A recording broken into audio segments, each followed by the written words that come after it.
Welcome to the first R Bar, where we have a guest come and talk to us like Robert Gerry today, an industry leader, giving us a little bit of his ideas and thoughts as we go through our program. Now, I have to tell you, today's program, we're going to have 5 questions for you. Those questions are going to delve deeply into who you are and what you think about things. Then we're going to end with a nice little story. You have a couple choices, some stories that can be inspirational and fun to hear about. Are you ready, Gerry? All right. Let's do it, George. Okay. I'm ready. So there's a few rules. I'm going to draw random questions from the bucket. Our bucket is actually a box, but we're going to have some random questions from that box. And you could choose to answer the question, or you could choose not to. Now, if you choose to say, I'll answer that, then we're going to donate $50, not to put any pressure on you. We're going to donate $50, and we're going to do that to a charity. This particular week's charity is going to be No Kid Hungry. Also, anybody listening out there, if you want to donate some money, go to nokidhungry.org and you can donate a bunch of money. They'd really appreciate it. So we're going to go into the 5 questions. You can pass if you want to pass. Are you a passer? Well, if you pass, do we go to another question or do we just lose that one? Yes, you lose that one. But what? But you know what? You can redeem yourself if you have an amazing answer on the next one. I see. It's all worked out, okay? Okay. So you ready? All right. Okay. All right, let's roll. Okay, here we go. So, what is the best and worst purchase you've ever made? Oh, right. Now, typically I'd pass because that's high risk, right? That could be. That could be. It's okay. Well, I would just have to say probably the best purchase was a diamond ring about 26 years ago, actually. And so purchased that got a deal, by the way. You'll edit that, right? You'll cut that. But got a wonderful diamond ring for my beautiful bride. And that was probably a pretty notable purchase. Bad purchase? Oh, man. Shake weight. Shake weight was a bad move. Remember the shake weight? I do. Shake weight, not good. I think we might have gotten a thigh buster. Thigh buster and shake weight. Flowbee was a bad purchase, but in hindsight, probably could use a couple now. Probably man. Yeah. Expensive on the internet. I think all of us could use a Flowbee right now. I know I for sure could. Yeah. Yeah, that's a great point. I've been cutting my own, George. Yeah, you're doing nice. Nice job. The little gap right here was a little heavy with age. Okay. Are you ready for your second question? Oh, wait. Did I get $50 for charity? Okay. I tell you what, I think you got those 2 good answers. I think you got $100 for charity. Nice. That was so good. That was such good. And not only that, when you get home tonight, I think you're going to have a pretty happy wife that you're first and foremost. Fantastic. $100 for charity. You're my favorite vendor, George. Okay. Oh, man. Look at this. Okay, let's just pretend you had a boat, right? Oh. What would you name your boat if you had one, and why? Okay. Well, 2 best days in boat ownership are the day you buy it and the day you sell it, right? Yeah, that's true.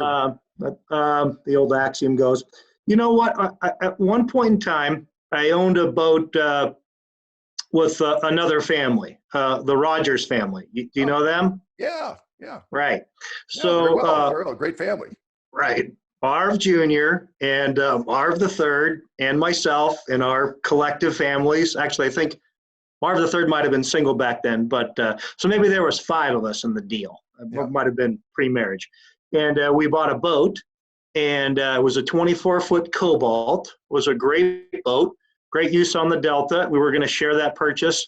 And we were wondering what to call the boat, and I came up with the name Merger. Merger. Nice job. Yeah. Right. Because it had the initials of all the family members in it.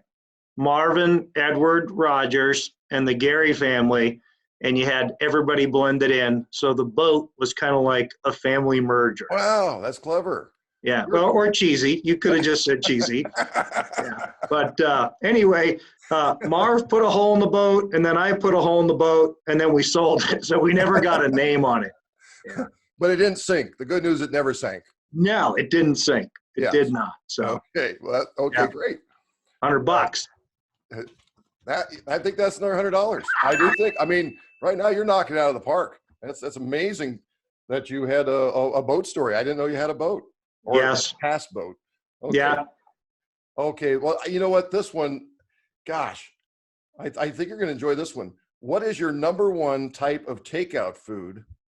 And we're doing a lot of that these days, right? But what's your number one type of takeout food and why?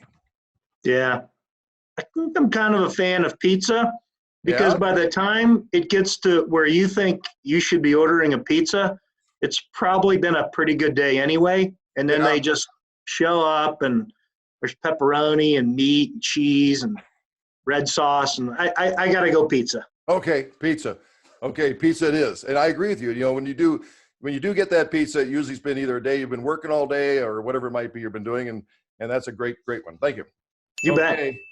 Here we go. Oh, you know what? You are an executive that flies around a lot. So you're going to really have a good answer to this. I know you're going to have a great answer to this. Okay. Okay, ready?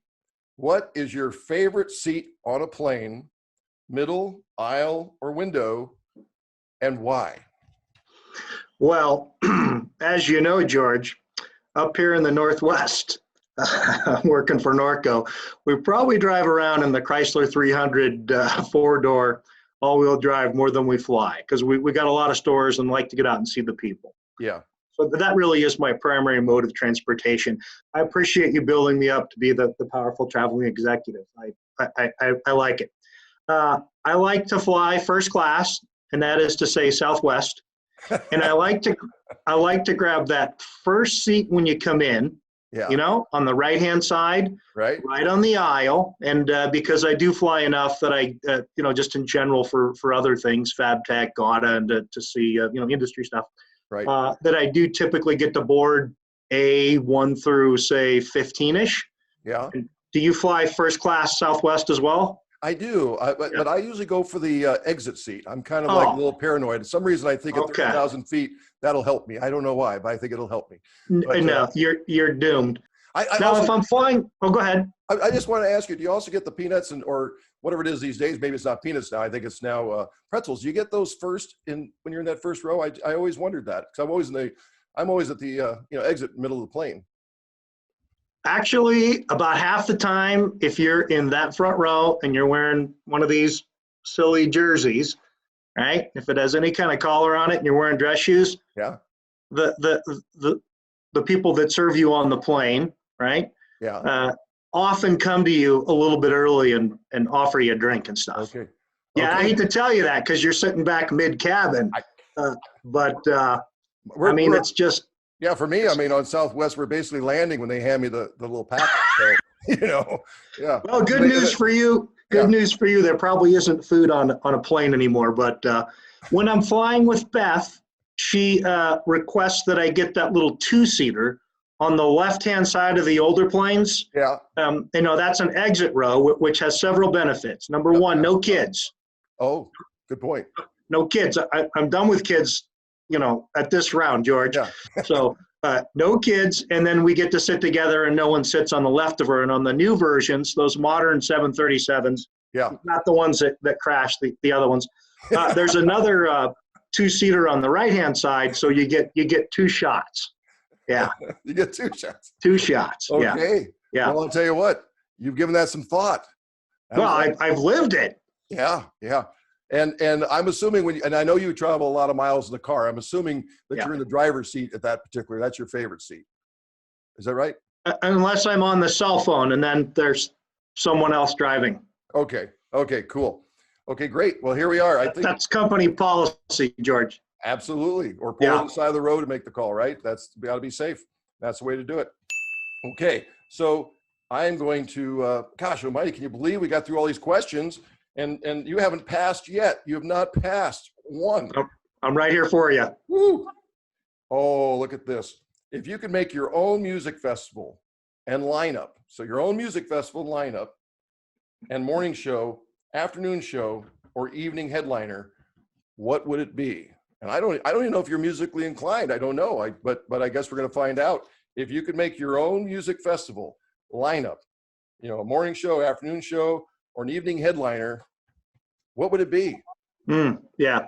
So just a qualifying question. Are you anticipating that somehow I'd be playing the music or just organize the festival? Well, I'm actually really thinking that you'd be probably organizing a festival, but Okay. you could make a cameo. I mean, if you have a Okay. cameo, that'd be interesting. That might make it $100 answer if you could tell us what your cameo you'd want to come out as. Okay. Well, I like that question. It's an interesting one. Now, I myself, this might come as a shock to you, but I have no musical talent. Oh, Yeah, no harmonica, juice of harp or anything like that. zero. Okay. Yeah, especially totally sober. So no talent whatsoever. Okay. But my two boys have picked up the piano and the guitar. And Yeah. so if I was going to have some fun and sort of have a play a song festival, I'd probably have the two boys and throw in some some accompaniment, and it would be a nice sort of family type deal. Yeah. I'm not sure how many tickets we could fill based on your premise of morning, noon, and night. If I was going to really put together some kind of rock concert, Yeah. There you I go. would Let's probably do start off reeling, backwards, and I'd probably have Kurt Cobain be the headliner. that. Okay. That'd be difficult. I understand the difficulty with that, Yeah, but and then I might tuck in a little Guns N' Roses and Kid Rock, and then throw in a little rap music. And I do like the country. I used to have all Garth Brooks songs memorized, so it would be a very eclectic Yeah. type of situation, kind of like Coachella without all the drugs. Yes. Right. Yeah, you know what I mean? And that would be an interesting crowd. That would be a very Right. interesting crowd. Yeah. Yeah, That's yeah. great. Okay. Good. Yeah. Great answer. Do you want to do a bonus question? Oh yeah, Yeah.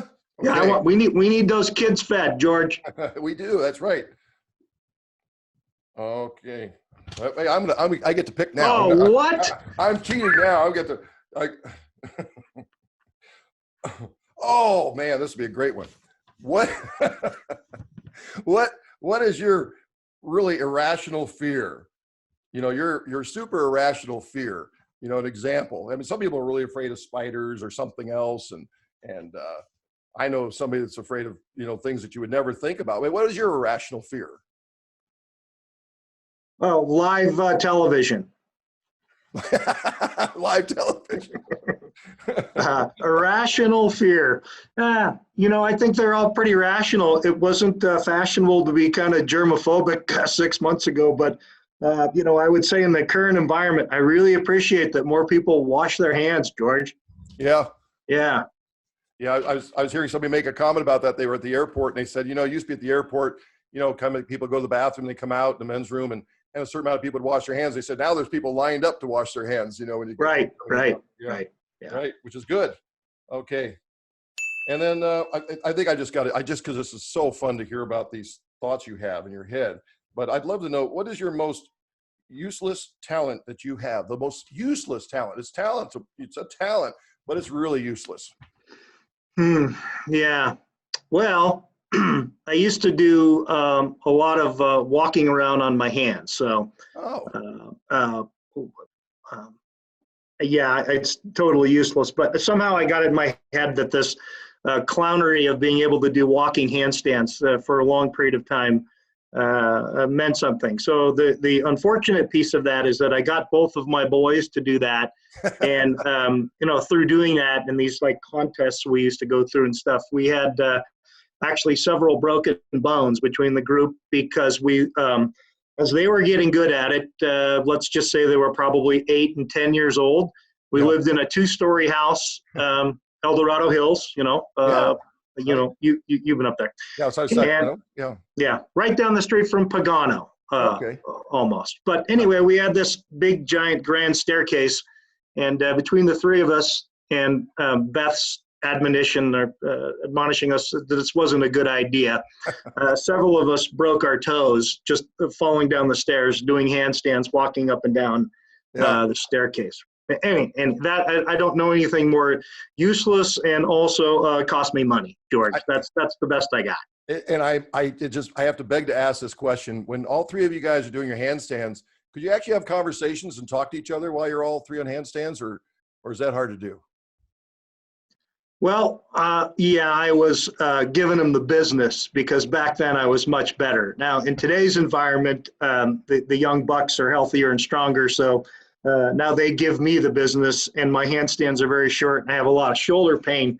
They're like 3-second, showing. So I lost that battle, George, to youth. The youth. Okay. Mm-hmm. Okay, great. Well, I'll tell you what, now we are into the question.